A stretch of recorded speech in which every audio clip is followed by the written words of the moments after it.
Ramana. Um voto de silêncio é útil. O silêncio interior é autoentrega. E isso é viver sem o sentido do ego. A solidão é necessária para um sannyasi? Sannyasi é um renunciante. A solidão está na mente do homem. Um indivíduo pode estar na parte mais agitada do mundo e ainda assim manter perfeita serenidade de espírito. Essa pessoa está sempre em solidão. Outro pode estar na floresta, mas ainda assim ser incapaz de controlar sua mente. Não se pode dizer que está em solidão. A solidão é uma atitude da mente. Um homem apegado às coisas da vida não pode experimentar a solidão, independentemente de onde esteja. Um indivíduo desapegado está sempre na solidão. O que é o mauna, silêncio? O estado que transcende a fala e o pensamento é mauna. É meditação sem atividade mental. Subjugação da mente é meditação. Meditação profunda é o discurso eterno. O silêncio é a fala ininterrupta, é o fluxo perene da linguagem. Ele é interrompido pelo falar, porque as palavras obstruem essa linguagem muda. Palestras podem entreter as pessoas por horas sem torná-las melhores. O silêncio, por outro lado, é permanente e beneficia a toda a humanidade. Por silêncio se entende eloquência. Palestras não são tão eloquentes quanto o silêncio. O silêncio é a eloquência incessante. É a melhor linguagem. Há um estado em que as palavras cessam e o silêncio prevalece. Como então podemos comunicar nossos pensamentos um ao outro? Isso se torna necessário se o senso de dualidade existir. Por que o Bhagavan não sai e prega a verdade ao povo em geral? Como você sabe que eu não estou fazendo isso?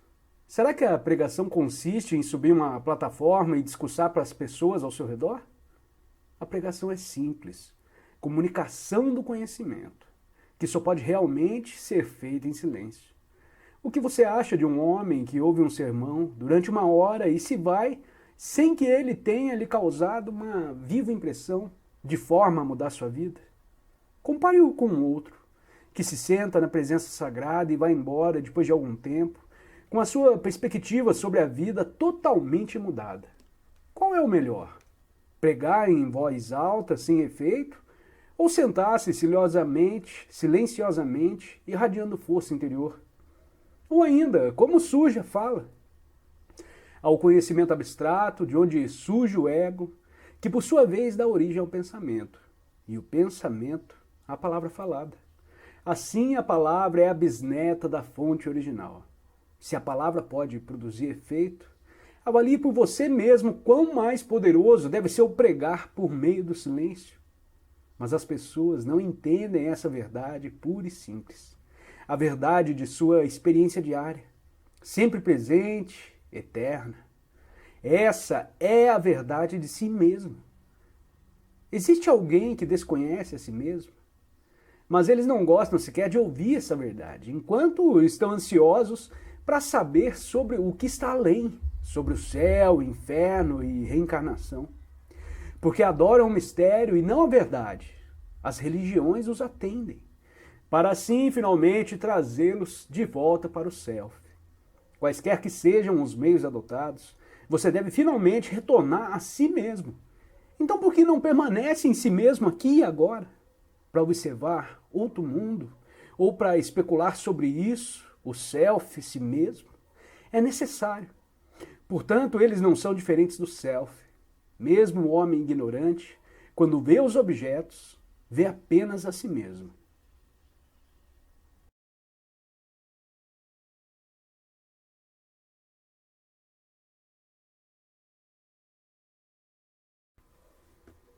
Ramana. Como posso controlar a mente? Não há mente alguma para controlar se o self é realizado. O self brilha quando a mente desaparece. No homem realizado, a mente pode estar ativa ou inativa, mas só o self existe. Pois mente, corpo e mundo não são separados do self e não podem subsistir fora do self. Podem ser diferentes do self? Quando se está cônscio do self, por que se deveria preocupar com essas sombras? como elas afetam o self?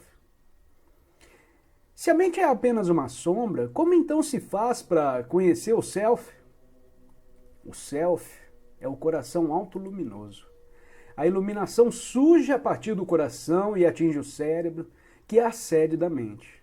O mundo é visto com a mente, de modo que você vê o mundo pela luz refletida do self.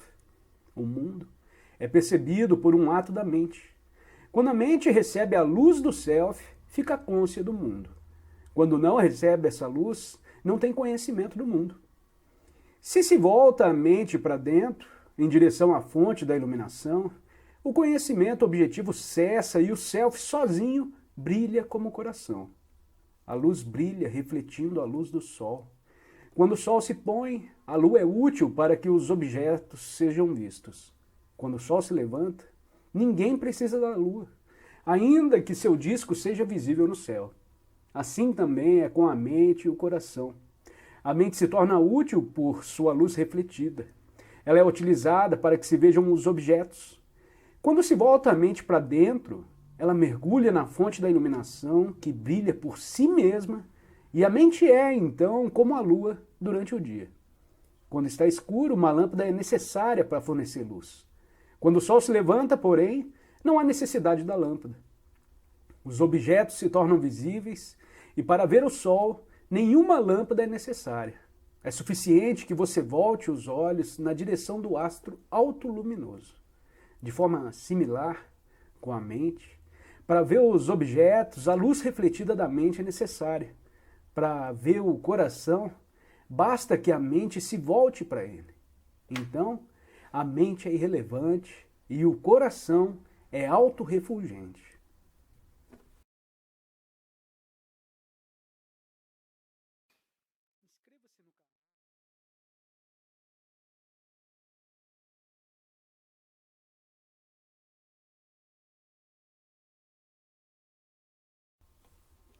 Ramana. Depois de deixar este ashram, em outubro eu estava ciente da presença que prevalece na companhia de Shri Bhagavan, me envolvendo por cerca de 10 dias. Durante todo o tempo, enquanto ocupado no meu trabalho, havia uma subcorrente dessa paz na unidade. Era quase como a dupla consciência que se experimenta enquanto meio adormecido durante uma palestra maçante. Então ela desapareceu por completo e as velhas tolices tomaram seu lugar. O trabalho não deixa tempo para a meditação à parte. É suficiente lembrar-se constantemente: eu sou, enquanto se trabalha? Se você fortalecer a mente, essa paz vai continuar por todo o tempo. Sua duração é proporcional à força da mente adquirida pela prática repetida. E uma mente assim é capaz de sustentar a corrente. Nesse caso, engajando-se ou não no trabalho, a corrente prossegue inafetada e ininterrupta. Não é o trabalho que dificulta, mas a ideia de que é você quem o realiza. Uma meditação obstinada é necessária para o fortalecimento da mente? Não. Se você mantiver sempre presente a ideia de que não é trabalho seu, inicialmente é necessário um esforço para lembrar-se disso, mas depois torna-se natural e contínuo. O trabalho vai continuar por conta própria e sua paz permanecerá intacta. A meditação é sua verdadeira natureza. Você a chama de meditação agora porque há outros pensamentos a distraí-lo. Quando esses pensamentos são dissipados, você permanece só. Isso é, no estado de meditação, livre de pensamentos. E essa é a sua natureza real, que você está tentando adquirir agora, afastando outros pensamentos. Tal afastar de outros pensamentos é agora chamado de meditação. Mas quando a prática se torna firme, a sua real natureza mostra-se como uma verdadeira meditação.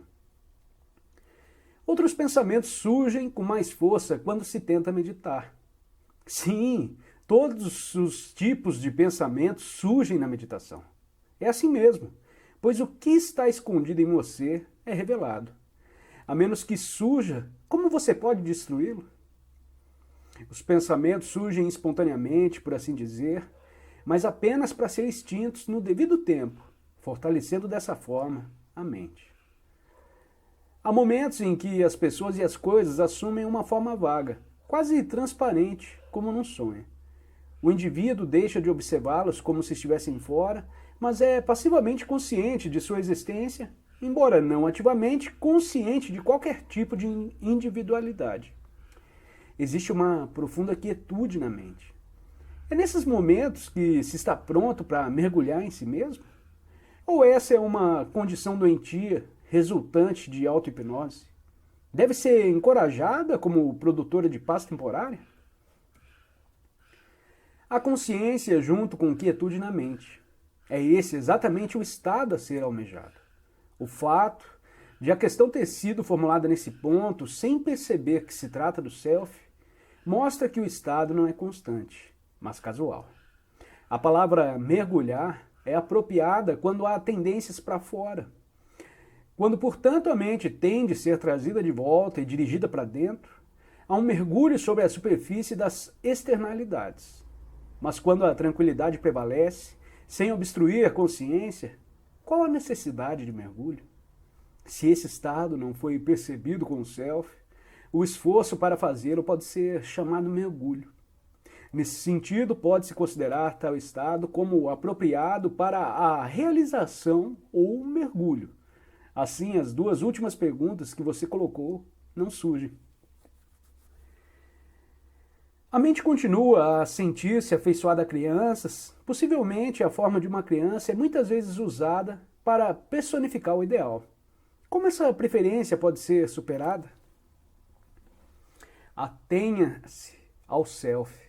Por que pensar em crianças e em suas reações a elas?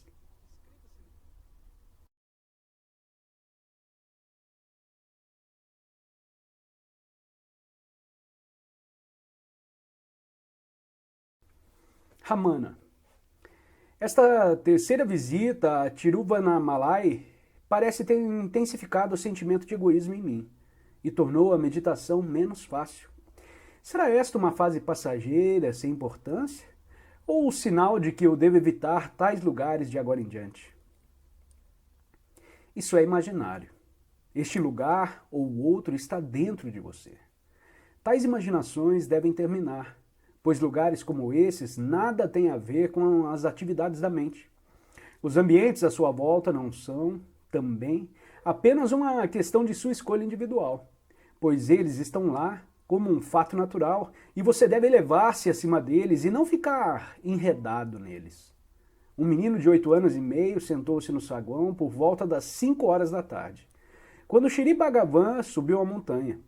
Enquanto Bhagavan esteve ausente, o menino falou sobre yoga e Vedanta em linguagem tâmil pura, simples e literária, citando livremente as palavras de santos e as sagradas escrituras. Quando Shri Bhagavan entrou no saguão, depois de quase 3/4 de hora, só o silêncio prevalecia.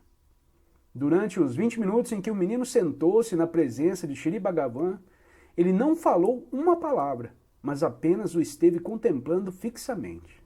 Então, lágrimas escorreram de seus olhos, ele as enxugou com a mão esquerda e logo após deixou o local, dizendo que ainda aguarda a autorrealização. Como devemos explicar as extraordinárias características do menino? As características de seu último nascimento estão fortes nele, mas por mais fortes que sejam, elas não se manifestam a não ser em uma mente calma, quieta.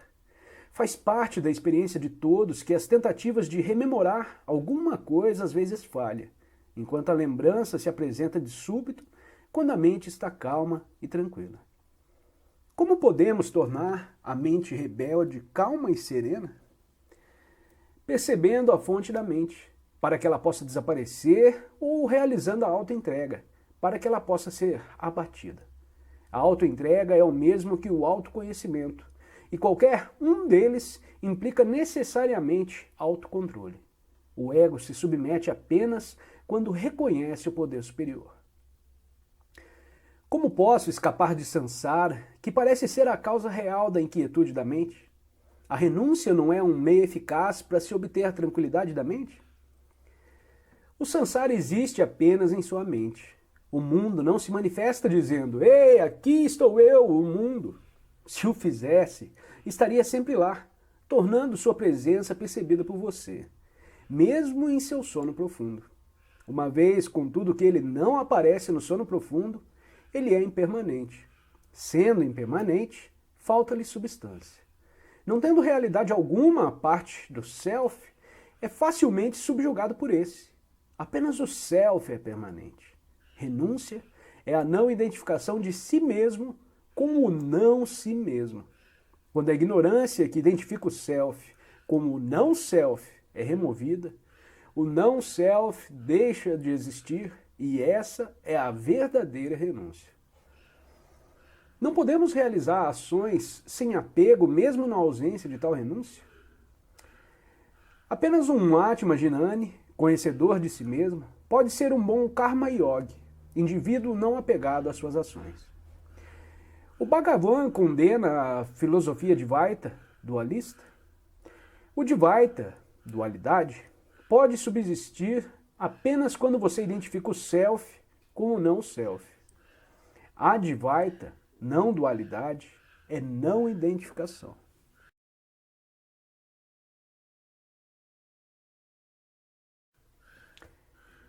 Shri Bhagavata descreve uma maneira de encontrar Krishna no coração pelo prostrar-se a todos e vendo a todos como o próprio Senhor. É este o caminho certo que leva à autorrealização? Não é mais fácil adorar assim, Bhagavan, em tudo o que aparece para a mente, do que investigar o que se acha além por meio da inquirição mental? Quem sou eu?